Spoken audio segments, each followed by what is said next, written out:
मैं कृष्ण। लोग मुझे गीता पढ़कर समझने का प्रयास करते हैं जिससे वो मुझे समझ सकें और मेरे द्वारा दिए गए उपदेशों को। आज मैं आपको सिर्फ 10 बिंदुओं में गीता का सार और अपने उपदेशों को बताऊंगा। कृष्ण कहते हैं, हमें अच्छे कर्म करते रहना चाहिए और व्यर्थ की बातों में अपना समय नष्ट नहीं करना चाहिए और न ही किसी से डरना चाहिए। कृष्ण ने मुश्किल घड़ी में पांडवों का साथ देकर यह साबित किया कि दोस्त वही अच्छे होते हैं जो कठिन से कठिन परिस्थिति में आपका साथ देते हैं। दोस्ती में शर्तों के लिए कोई जगह नहीं है, इसलिए आपको भी ऐसे ही दोस्त अपने आसपास रखने चाहिए जो हर मुश्किल परिस्थिति में आपका संबल बने। महान योद्धा अर्जुन ने न केवल अपने गुरु से सीख ली बल्कि अपने अनुभवों से भी बहुत कुछ सीखा।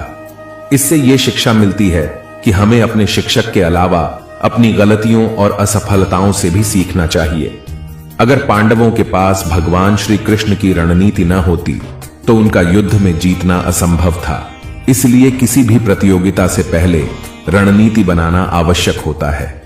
श्री कृष्ण हर मोर्चे पर क्रांतिकारी विचारों के धनी रहे हैं। वे कभी किसी बंधी बंधाई चीजों पर नहीं चले। मौके के अनुसार उन्होंने अपनी भूमिका बदली और अर्जुन के सारथी बनने से भी परहेज नहीं किया। इंसान को दूरदर्शी होने के साथ साथ हर परिस्थिति का आकलन करना आना चाहिए। श्री कृष्ण का कहना है कि हमें मुसीबत के समय या सफलता न मिलने पर हिम्मत नहीं हारनी चाहिए। इसकी बजाय हार की वजहों को जानकर आगे बढ़ना चाहिए। समस्याओं का सामना कर अगर डर को पार कर लिया जाए तो सफलता निश्चित है। मैनेजमेंट के सबसे बड़े गुरु हैं भगवान कृष्ण। उन्होंने अनुशासन में जीने, व्यर्थ चिंता न करने और भविष्य की बजाय वर्तमान पर ध्यान केंद्रित करने का मंत्र दिया। दोस्तों, कृष्ण से जुड़े रहने के लिए वीडियो को लाइक और चैनल को सब्सक्राइब करके कमेंट में राधे कृष्ण लिखते चलें। चलिए आगे बढ़ते हैं। भगवान श्री कृष्ण ने जिस प्रकार अपने गरीब मित्र सुदामा की मदद कर उसकी झोपड़ी को महल बना दिया, उसी प्रकार दोस्ती में कभी अमीरी गरीबी को नहीं देखना चाहिए। सच्चाई और ईमानदारी से दोस्ती निभानी चाहिए।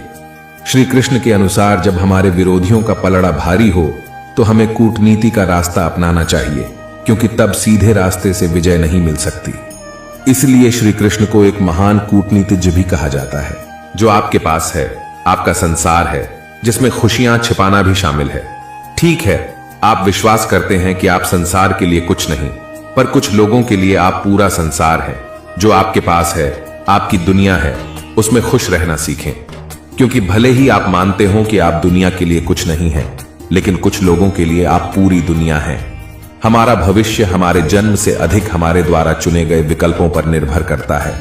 इसलिए उज्जवल भविष्य के लिए बुद्धिमानी से चयन करना आवश्यक है। एक चीज है जिसका हम में से ज्यादातर लोग अभ्यास नहीं करते, वह है गलतियां स्वीकार करना। हमारी गलतियां हमें सुधार का एक और मौका देती हैं, लेकिन हम जिस चीज पर ध्यान केंद्रित नहीं करते हैं वह है उन्हें समझना और समाधान के बारे में सोचना या मूल कारण की गहराई में जाना। श्रीमद् भगवद गीता में भगवान श्री कृष्ण की सिखाई गई बातें आज भी युवाओं के लिए उतनी ही महत्वपूर्ण हैं जितनी उस समय अर्जुन के लिए थीं। श्री कृष्ण की वो बातें आज के इस युग में किसी के लिए भी सफल मंत्र से कम नहीं हैं। कृष्ण के विचारों को जीवन में उतारिए और जीवन का आनंद लीजिए। आपने इस कृष्ण उपदेश से क्या सीखा, कमेंट में जरूर बताएं। फिर मिलते हैं कृष्ण के साथ। राधे राधे।